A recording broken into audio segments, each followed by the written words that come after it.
Halo semuanya, nama saya Raffi Mukti. Oke, sebelumnya disclaimer terlebih dahulu ya. Video kali ini saya buat sebagai bahan penilaian untuk tugas akhir dari mata kuliah Data Mining.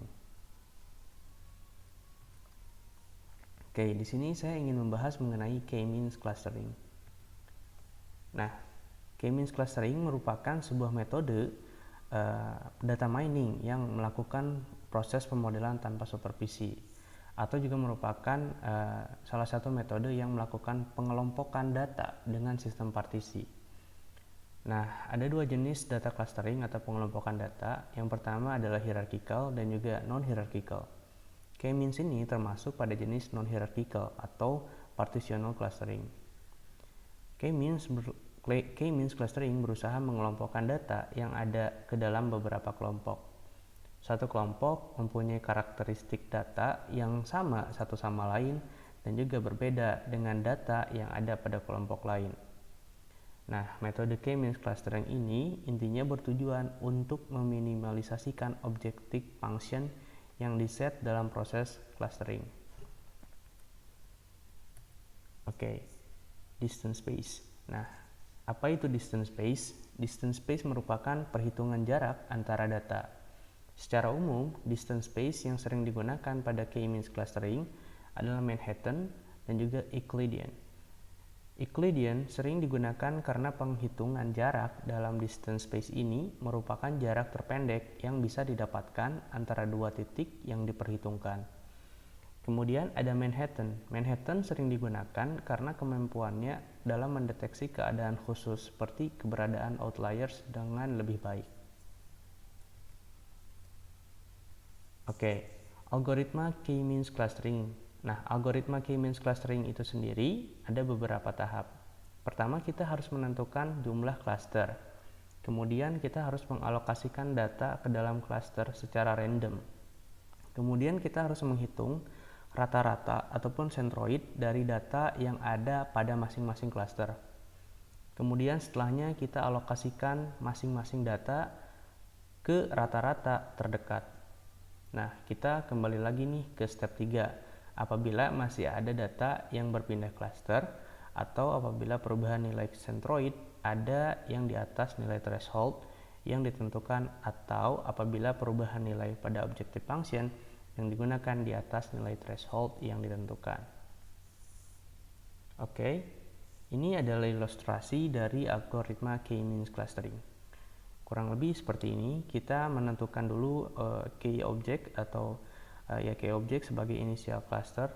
Kemudian kita menyisipkan nilai objects ke assign each objects to most similar center. Kita isikan kepada nilai center yang paling mirip. Kemudian setelah itu kita mengupdate cluster min-nya.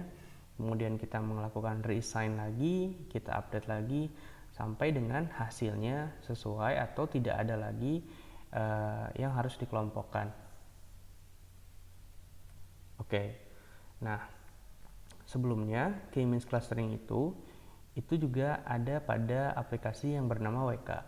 Nah, apa itu WK?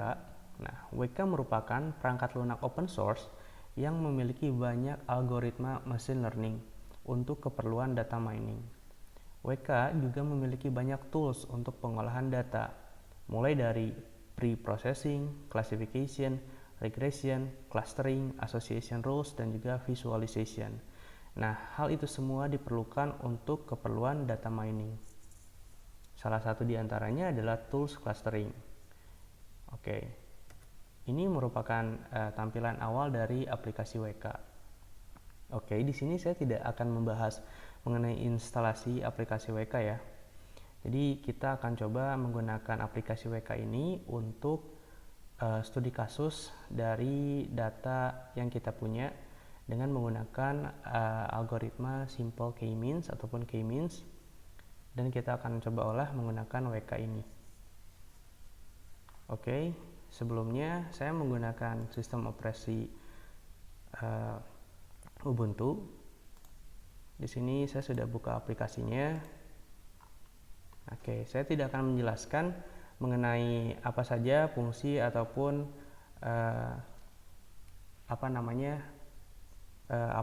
fungsi dari aplikasi ataupun menu bar dan juga tampilan yang ada di sini. Untuk lebih detailnya mengenai aplikasi WK, teman-teman bisa cari di web WK itu sendiri atau bisa sekedar searching di Google. Oke ya, kita akan langsung coba klik Explorer, di mana Explorer ini untuk menambahkan database baru. Oke, di sini saya akan langsung open file ya, karena filenya ada di lokal komputer saya. Nah, sebelumnya saya sudah menyiapkan data yang berformat CSV, di mana pada data tersebut banyak data yang dimasukkan untuk keperluan data mining. Oke, kita klik open file. Nah, di sini kita tentukan dulu ya tipe filenya. Kebetulan data yang sudah saya siapkan berbentuk atau berformat CSV, jadi saya akan ganti menjadi CSV, kemudian kita akan cari filenya. Nah, ini kita klik open. Nah, datanya sudah terload ya oleh WK. Di sini kita bisa lihat ada atribut nama, kemudian ID pasien, usia, jenis kelamin, penyakit, dan juga statusnya. Oke, untuk simpelnya cara pengelompokan itu di WK disediakan ada tab cluster. Di sini kita bisa memilih pada bagian cluster kita bisa memilih algoritma apa yang akan kita gunakan, dan kemudian ini ada bagian cluster output, di mana nanti cluster output ini akan menampilkan hasil pengclusteringan yang dilakukan oleh WK berdasarkan algoritma yang kita gunakan. Oke, kita coba pilih algoritmanya. Di sini kita menggunakan simple k-means yang tadi sudah kita bahas. Kemudian untuk memulai algoritmanya kita klik start. Nah, di sini aplikasinya sudah selesai melakukan clustering. Nah, teman-teman jangan khawatir. Bagian yang paling penting harus teman-teman tahu ini adalah pada bagian final cluster centroid. Jadi ini adalah hasil pengelompokan yang dilakukan oleh WK berdasarkan algoritma yang tadi kita gunakan. Jadi ini adalah nilai rata-ratanya kurang lebih. Nah, kemudian di sini juga kita bisa melakukan beberapa kustomisasi. Contohnya, untuk teman-teman pemula itu kita jangan coba yang aneh-aneh dulu, kita coba ganti dulu aja jumlah klasternya mau berapa. Misalkan kita ganti menjadi 4, kemudian kita klik OK, kemudian kita klik start. Nah, ini kurang lebih clusteringnya. Nah, data ini bisa digunakan juga atau bisa ditampilkan dalam bentuk visualisasi ya, dengan cara kita klik hasil resultnya, kemudian kita klik kanan dan visualize cluster assignment. Di sini ini adalah hasil dari visualisasinya. Teman-teman bisa pilih kolom-kolom ataupun nilai operasinya mau apa.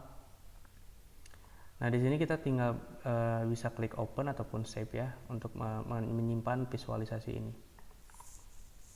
Oke, itu saja untuk video kali ini. Terima kasih banyak dan juga semoga bermanfaat.